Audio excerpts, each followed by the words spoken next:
हम लोग आज देखते हैं कि कैसे होता है।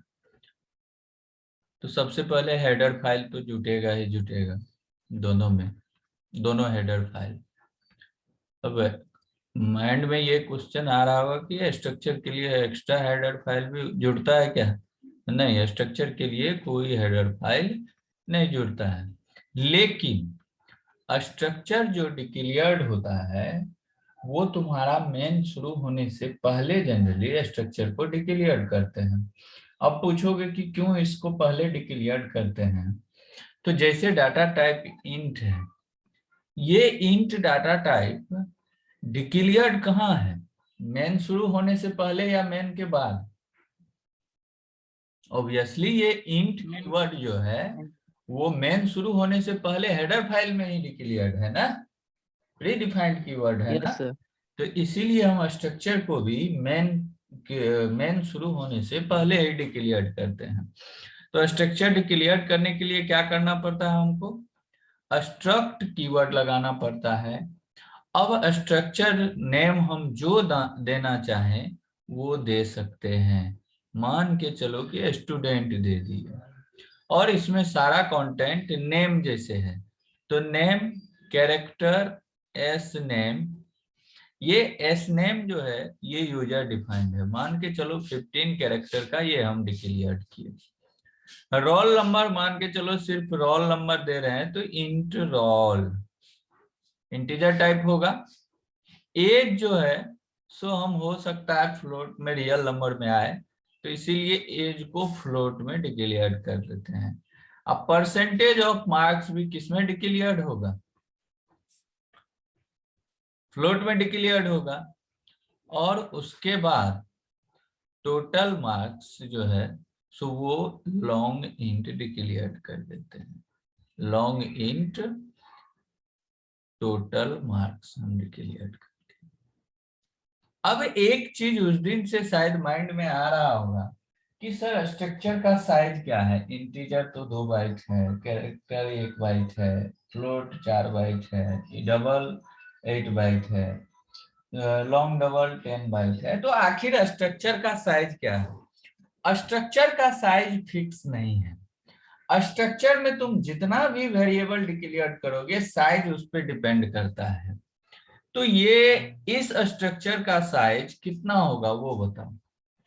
ये 15 बाइट का ये हो गया, कैरेक्टर टाइप 15 एरे है तो क्या होगा 15 बाइट। रोल 2 बाइट का हो जाएगा।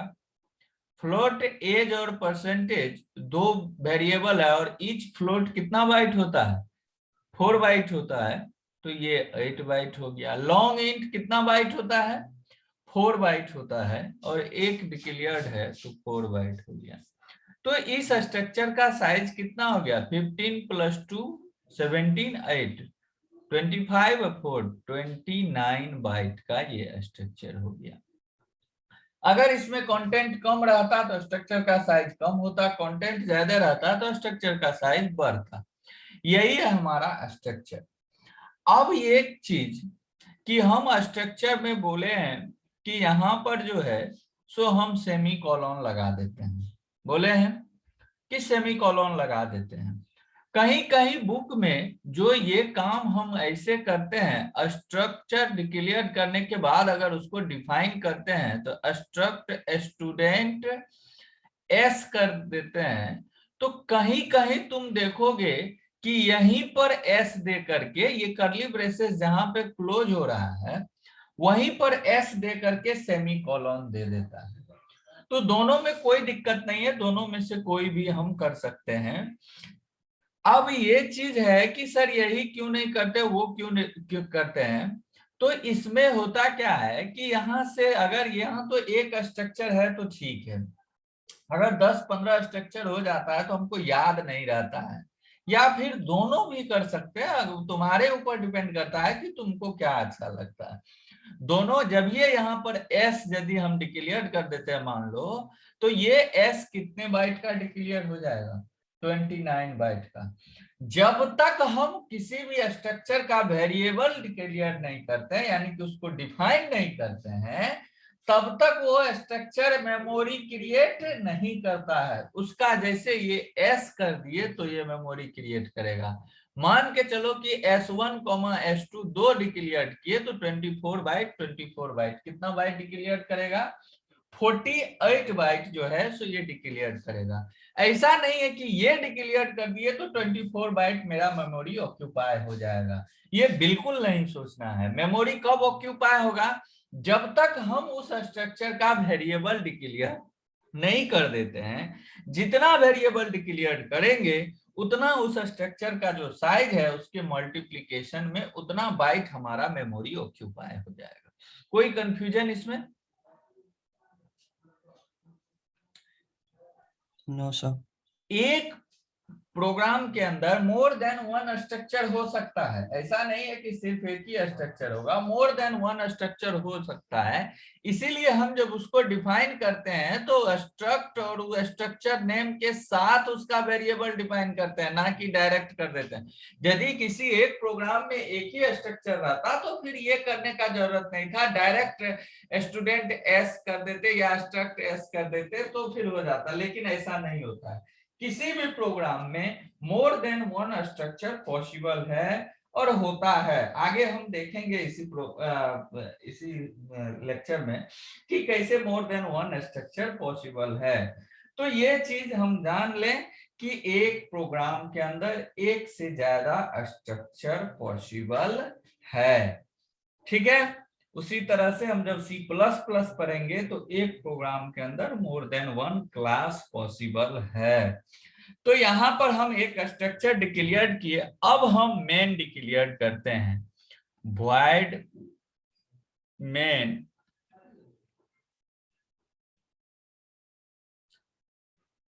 और यहां से हमको तो कुछ करना नहीं है, सिर्फ और सिर्फ क्या कर देना है, सारे को प्रिंट कर देना है।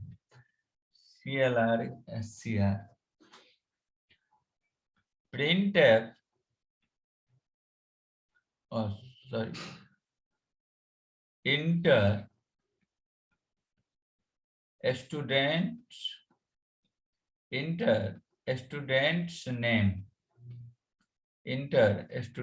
नेम। और ये किसमें है? स्ट्रिंग में है। तो किस फंक्शन के थ्रू हम करते हैं? गेट्स फंक्शन के थ्रू करते हैं। लेकिन एक वेरिएबल हम स्ट्रक्चर का डिक्लेयर्ड नहीं किए हैं, तो स्ट्रक्ट स्टूडेंट कुछ भी ले सकते हैं। हम एस लेते हैं तो ज्यादा बेटर देखने में। तो गेट क्या हो जाएगा? s.s नेम, स्टूडेंट्स नेम आ गया। Print enter age percentage of marks roll number and total marks.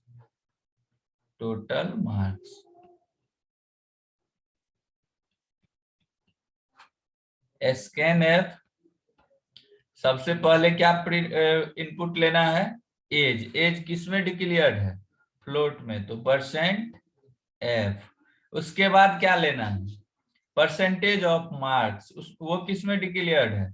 Float में। उसके बाद क्या लेना है? रोल नंबर, वो किसमें डिक्लेयर्ड है? तो इंटीजर में। उसके बाद टोटल मार्क्स, तो वो किसमें डिक्लेयर्ड है? तो लॉन्ग इंट में। तो %LD। M% कहाँ जाएगा? सबसे पहला पर एज तो जाएगा s.age, कॉमा। दूसरा क्या है? परसेंटेज ऑफ मार्क्स, तो s.percentage। तीसरा रोल नंबर, तो s.roll।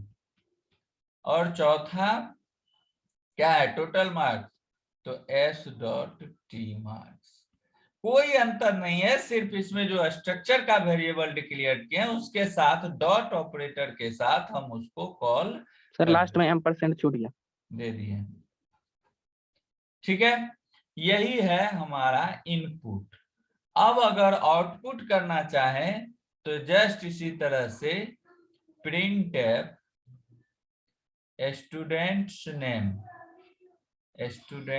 name equal to puts किसके द्वारा s.sname printf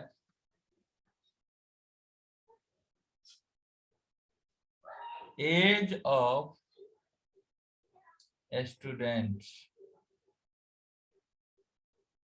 इक्वल टू क्या हो जाएगा %f। इसको अगर हम मिटा दें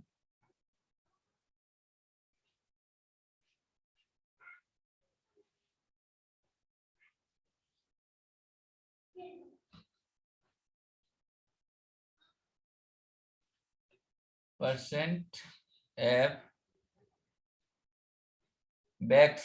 \n कर देते हैं और कहां से आएगा s.age।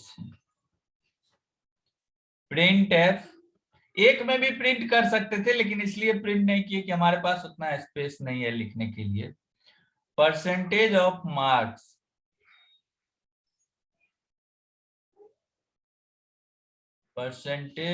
मार्क्स ये किसमें डिक्लेयर्ड है किस डाटा टाइप में तो फ्लोट डाटा टाइप में \n s.per printf roll number equal to %d \n और s.roll printf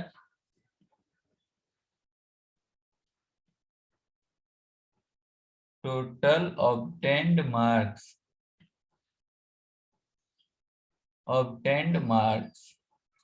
equal to %ld \n यहाँ दे ना दे कोई फर्क नहीं पड़ता s.t marks get ch और main1। ये प्रोग्राम हम सिर्फ और सिर्फ इसको इनपुट कैसे करते हैं इसको आउटपुट कैसे करते हैं कैसे डॉट ऑपरेटर का यूज करते हैं उसी को क्लियर करने के लिए ये प्रोग्राम हम मेनली किए हैं। कोई कंफ्यूजन किसी को तो बताओ। इनपुट क्या सब लेना है inter students name students name input हो गया है inter roll number roll number comma total issued book total number of issued book and unit price यही ना लेना है इनपुट यही 3 चीज इनपुट लेना है।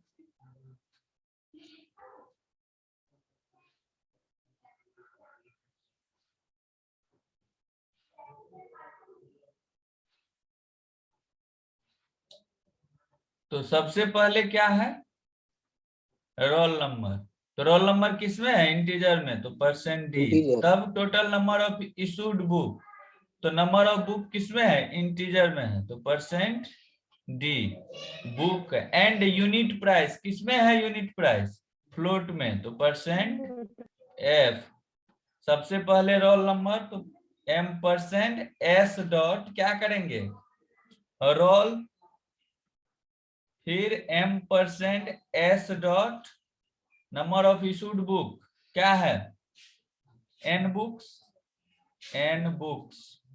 उसके बाद क्या लिखेंगे m% यूनिट प्राइस किसमें है फ्लोट में है और क्या नाम है यू प्राइस तो m%s डॉट यू प्राइस ये इनपुट हो गया। अब टोटल अमाउंट निकालेंगे तो किससे निकलेगा unit price Guna number of books तो s dot U price multiplication with क्या होगा multiplication with number of books तो s dot number of books ये टोटल अमाउंट आ गया। प्रिंट एफ स्टूडेंट्स नेम, ठीक है। एज ऑफ स्टूडेंट हमको print नहीं करना है, प्रिंट क्या सब करना है, रोल नंबर, तो रोल नंबर प्रिंट कर दिए, ठीक है। टोटल ड्यू अमाउंट यानी कि एज नहीं प्रिंट करना है। परसेंटेज ऑफ मार्क्स नहीं प्रिंट करना है, और टोटल ऑब्टेन्ड मार्क्स भी प्रिंट नहीं करना है। तो यानी कि इसके तुरंत बाद हम यदि प्रिंट करना चाहें तो प्रिंट एफ, तीन ही चीज में प्रिंट करना है जी। तो printf total due amount on students equal to क्या हो जाएगा, परसेंट एफ। कहां पे कैलकुलेट किए हैं इसको, टी अमाउंट में। क्या टी अमाउंट में एस डॉट लगेगा क्या, नहीं लगेगा। क्यों नहीं लगेगा, क्योंकि टी अमाउंट स्ट्रक्चर का पार्ट नहीं है, किसका पार्ट है, मेन का पार्ट है। तो direct T A M T से टोटल अमाउंट प्रिंट कर देंगे। आया बात समझ में। क्वेश्चन कह रहा है कि इनपुट लेना है students name, roll number, total issued book, number of issued book, unit price, सब इनपुट ले लिए। और क्या कह रहा है, कैलकुलेट करना है कि टोटल अमाउंट के रूप में, रुपया के रूप में कितना अमाउंट ड्यू है स्टूडेंट पे। तो अमाउंट ड्यू कैसे निकलेगा, एक बुक का price Guna number of books. तो यूनिट ऑफ बुक्स और जो है सो नंबर ऑफ बुक्स, ये दोनों बुक कंटेंट कहाँ पे है हमारा, स्ट्रक्चर में है। तो अगर स्ट्रक्चर में है तो उस दोनों को मल्टीप्लीकेशन करने के लिए एस डॉट एस स्ट्रक्चर के एस वेरिएबल का यूज करेंगे डॉट ऑपरेटर के साथ।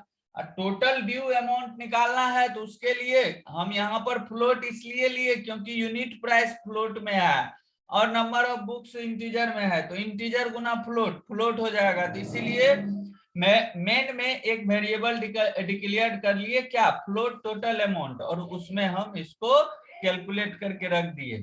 फिर इसका स्टूडेंट नेम प्रिंट कर दिए, रोल नंबर प्रिंट कर दिए, दोनों स्ट्रक्चर का पार्ट है इसीलिए एस डॉट ऑपरेटर के साथ हम यूज किए हैं। फिर ड्यू अमाउंट को प्रिंट किए हैं, ये मेन का पार्ट है, यहां तक ये स्ट्रक्चर का पार्ट था लेकिन इसको मल्टीप्लीकेशन करके मेन में ले आए हैं, तो इसीलिए इसमें डॉट ऑपरेटर यानी कि स्ट्रक्चर से प्रिंट नहीं कर रहे हैं क्योंकि स्ट्रक्चर का ये पार्ट नहीं है। कोई कंफ्यूजन हो तो बोलो। स्ट्रक्चर का साइज कैसे निकलता है ये समझ में आया। Yes, sir.